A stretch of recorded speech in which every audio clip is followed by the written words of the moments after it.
Ada sebuah fenomena kesehatan yang saat ini menurut saya ada yang janggal menurut saya. Bapak perhatikan sekarang. Dokter makin banyak, klinik makin banyak, rumah sakit apalagi. Seharusnya dokter semakin banyak, orang sehat harus gimana? Harus banyak. Tapi apa kenyataan pada saat ini? Dokter banyak, klinik banyak, rumah sakit banyak, orang sakit banyak.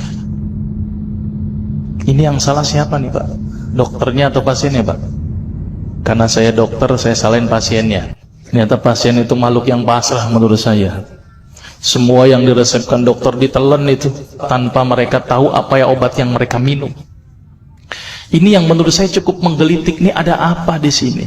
Kenapa kok umat Islam sekarang ini berbeda dengan zaman Rasulullah pada waktu itu? Sampai ada seorang tabib praktek di Madinah selama kurang lebih 2 tahun itu nggak ada pasiennya. Kenapa kok berbeda sekarang dengan umat Islam zaman sekarang? Ini ada sesuatu yang salah menurut saya. Kita nggak usah jauh-jauh masalah kesehatan, masalah keseharian kita saja. Itu ternyata sudah terjadi perbedaan yang luar biasa yang berhubungan dengan masalah kesehatan. Contoh, saya contohkan. Makan sehari berapa kali? 3 kali ya, katanya 3 kali. Padahal nih, ada yang mengatakan bahwa makan sebelum lapar, berhenti sebelum kenyang. Berapa kali berarti? Tidak 3 kali, terserah perut. Jadi patokan 3 kali sebenarnya dalam Islam itu tidak ada sebenarnya. Ada sesuatu yang aneh.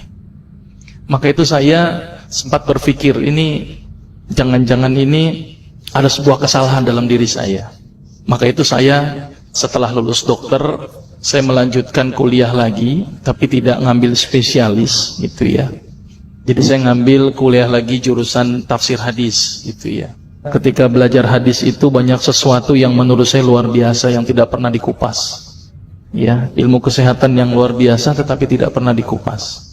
Nah, di situ saya bertemu dengan seorang ustadz. Kemudian ustadz itu bilang begini. Ini latar belakang saya kenapa saya belajar pengobatan Nabi. Ustadz itu bertanya kepada saya begini, "Dok, antum yakin gak sih dok kalau antum masuk surga?"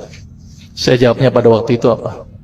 "Yakin Ustadz, saya masuk surga karena Allah menurut prasangka hambanya." Tapi Ustadz itu bilangnya lain. "Kayaknya antum masuk neraka deh." Waduh. Dia memberikan data-datanya ke saya. Maka saya bersyukur kepada Ustadz tersebut ya. Dia ambil pada waktu itu, mohon maaf ya, saya menyebut merek, mohon maaf. Lihat dong, Lovenox, obat yang dipakai untuk mengencerkan darah.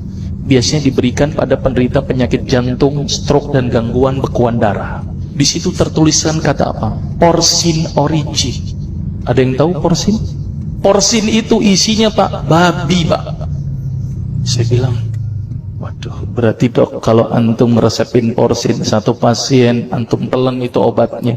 Kira-kira ibadah orang tersebut diterima nggak sama Allah? Siapa yang dipersalahkan nanti? Diambil obat yang kedua, Actrapid.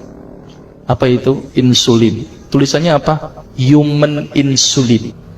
Jadi diambil dari manusia yang telah meninggal, diambil pankreasnya, insulinnya, yang menderita penyakit kanker pankreas, dibuatlah obat. Berarti dokter sudah menyuntikkan manusia ke dalam manusia. Diambil obat namanya analsik. Apa itu analsik? Obat untuk pusing. Ini di kalangan dokter sering resepin ini. Isinya apa? Antalgin dan diazepam. Makanya kalau orang minum obat ini pasti ketagihan, saya yakin. Karena kenapa? Karena mengandung diazepam. Diazepam itu apa? Narkoba. Maka itu cara nyari uang paling gampang, kasih aja resepin analsik, pasti balik lagi dia. Karena kenapa? Narkobanya bikin kecanduan. Diazepam, fatwa ulama bagaimana? Haram. Diambil lagi obat batuk, kodein. Maka itu kita minum obat batuk langsung hilang batuknya karena kodein. Kodein ini ternyata derivat dari narkoba. Berarti dokter sudah resepin narkoba. Diambil semua obat sirup di depan saya, lihat tuh, ada nggak yang tidak mengandung alkohol? Semuanya mengandung alkohol. Sampai saya pikir, Masya Allah, berapa ribu pasien yang telah saya resepkan obat-obatan haram tersebut. Ini yang menjadi kegelisahan saya Pak. Terus kemudian saya melihat ada sesuatu yang salah. Kenapa? Karena agama Islam tidak dipelajari secara benar. Banyak umat Islam saat ini belajar akidah, belajar akhlak, belajar fikih. Tapi lihat, pernahkah umat Islam di sini belajar masalah kesehatan Islam? Sedikit sekali. Kajian-kajian tentang kedokteran Islam hampir tidak ada. Makanya tidak heran sekarang umat Islam yang notabene hebat menurut saya katanya, tapi ternyata banyak yang sakit karena dilupakan aspeknya.